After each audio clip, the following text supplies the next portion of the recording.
wabarakatuh. Alhamdulillah, alhamdulillahilladzi bi ni'matihi tatimmus shalihat wa bi fadlihi tatanazzalul khairat wal barakat wa bi taufiqihi tatahaqqaqul maqasid wal ghayat wa 'alan nabiyyi wa alihi azkas shalawat wa taslimat. Amma ba'd. Yang terhormat Kepala Desa-Desa Tapus beserta desa-desa dalam lingkup Kecamatan Lembah beserta ibu yang sempat hadir, yang terhormat Bapak Kepala KUA beserta staf-staf yang sempat hadir, yang terhormat kakak-kakak yang dari UIN Raden Fathah Palembang, dan tak lupa ibu-ibu Majelis Taklim se-Kecamatan Lembah yang berbahagia. Pertama dan paling utama, marilah kita panjatkan rasa puja dan puji syukur kita atas kehadiran Allah Subhanahu wa Ta'ala yang mana telah memberikan karunia-Nya sehingga kita dapat berkumpul dan bertatap muka di masjid yang insya Allah penuh berkah ini. Amin amin ya rabbal alamin. Selanjutnya, sholawat beriringkan salam semoga tetap tercurahkan kepada junjungan Nabi besar kita, Nabi agung kita, siapa lagi kalau bukan ila habibina wa syafi'ina ya maulana Muhammad Sallallahu alaihi wasallam. Karena berkat beliaulah kita dapat memegang Al-Quran, berkat beliaulah kita dapat memeluk Islam, dan berkat beliaulah yang membawa kita dari zaman jahiliyah ke zaman Islam yang seperti saat ini. Baiklah, sebelum kita lanjut, aku nak pantun dulu. Nanti jawab ya, cakep. Ke kebun di pagi hari,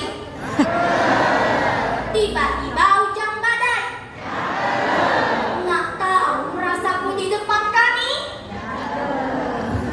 Wih, gemetar gemenjot. Sikok lagi. Makan siang lauk sambian. Tak lupa kerabu anak. Pak Kades, Pak Kua, walaupun kami penceramah awal-awal, tak salah ada kami pemusnah.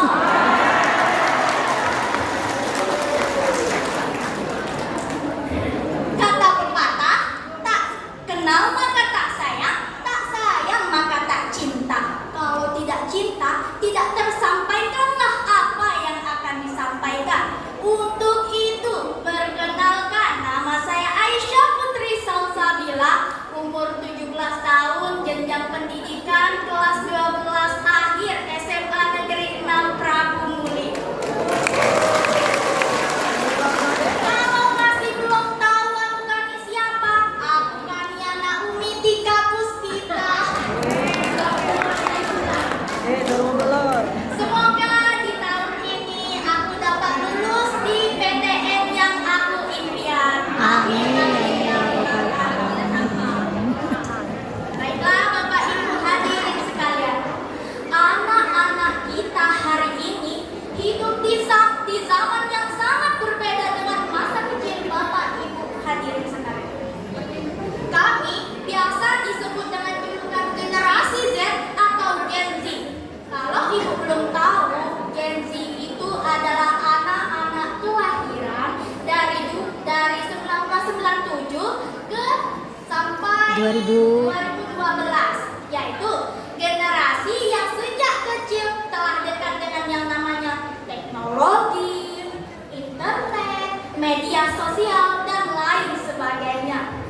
Sebagai orang tua, kita pasti merasa bingung, sedih, ataupun marah terhadap sikap-sikap anak tersebut. Namun ibu-ibu, Gen Z bukanlah anak yang buruk. Stop melabel kami sebagai generasi rebahan, generasi bobrok, dan generasi strawberry. Kami hanya hidup di zaman yang sangat berbeda dengan Bapak Ibu sekalian. Maka yang perlu kita ubah di sini bukan hanya anaknya, tetapi cara Bapak Ibu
Begitu pula dengan anak-anak kita, lembutkan hati mereka dengan kelembutan kita. Yang ketiga yaitu dampingi anak, jangan hanya melarang. Zaman sekarang ibu tidak bisa menjauhkan anak dari yang namanya HP dan teknologi. Tetapi ibu-ibu bisa mendampingi dan mendidik anak dalam cara penggunaannya. Kenyataannya sekarang bukan hanya anak-anaknya yang kecanduan HP, tapi malah emak-emaknya yang lebih. Apalagi di FB Pro today, gelak lipat rumah-rumah. Halo guys, tak keruan gas di dapur lagi ya. Mendidik anak dengan amarah hanya menjauhkan, mendidik anak dengan lembut, insya Allah akan mendekatkan. Maka kurangilah marahku, maka balasannya syurga, sebagaimana sabda Rasulullah Sallallahu Alaihi Wasallam, la taghadab wa la taljan. Nah, janganlah kau marah, maka bagimu syurga. Yang keempat yaitu tanamkan agama sejak dini. Di zaman yang serba bebas ini, ibu-ibu, agama adalah pilar utama bagi sang anak. Ajarkan mereka sholat, mengaji, dan adab sejak dini. Ingat ibu-ibu, apalah arti kekayaan, apalah arti kecerdasan jika tidak ada adab yang ditunjukkan. Astagfirullah. Semuanya akan sia-sia, bahkan bisa menjerumuskan kita ke dalam penderitaan dan kesengsaraan. Mengingatkan kita akan nasihat Luqman kepada anaknya dalam Al-Quran yang berarti, wahai anakku, ajarkanlah sholat, dekatkanlah kepada kebaikan dan cegah kepada kemungkaran, dan bersabarlah atas apa yang menimpamu. Quran surat Al-Luqman, Quran surat Luqman ayat 17. Jadi tugas kita di sini adalah mengingatkan, bukan memaksa. Hidayah hanyalah urusannya Allah. Yang kelima atau yang terakhir yaitu doa ibu adalah kekuatan terbesar. Ibu-ibu yang cantik jelita yang dirahmati oleh Allah, jangan pernah meremehkan doa seorang ibu. Walaupun kami sulit diatur, kena cuma rebahan di kasur, melek makan ngejam mendengkur, kena marah sikit auto kabur. Tetapi tetaplah doakan kami yang terbaik dan selalu bersyukur.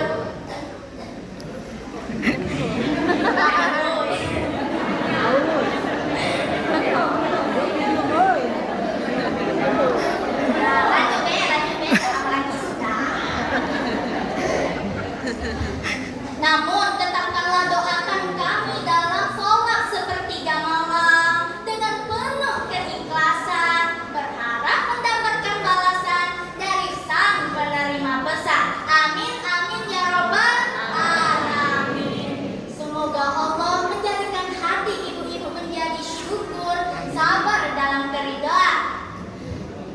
Baiklah Bapak Ibu hadirin sekalian, dapat kita simpulkan bahwa peran orang tua dalam mendidik anak Gezi ada 5 langkah. Yang pertama yaitu ibu adalah sekolah pertama bagi sang anak. Yang kedua, Gezi butuh diperhatikan dan didengarkan. Yang ketiga, dampingi dan jangan hanya melarang. Dan yang keempat, tanamkan agama sejak dini. Dan yang kelima, doakan. Mendidik anak Gezi memang tidak mudah ibu-ibu, tetapi dengan kesabaran, keikhlasan, kasih sayang, dan doa, insya Allah anak-anak kita akan tumbuh menjadi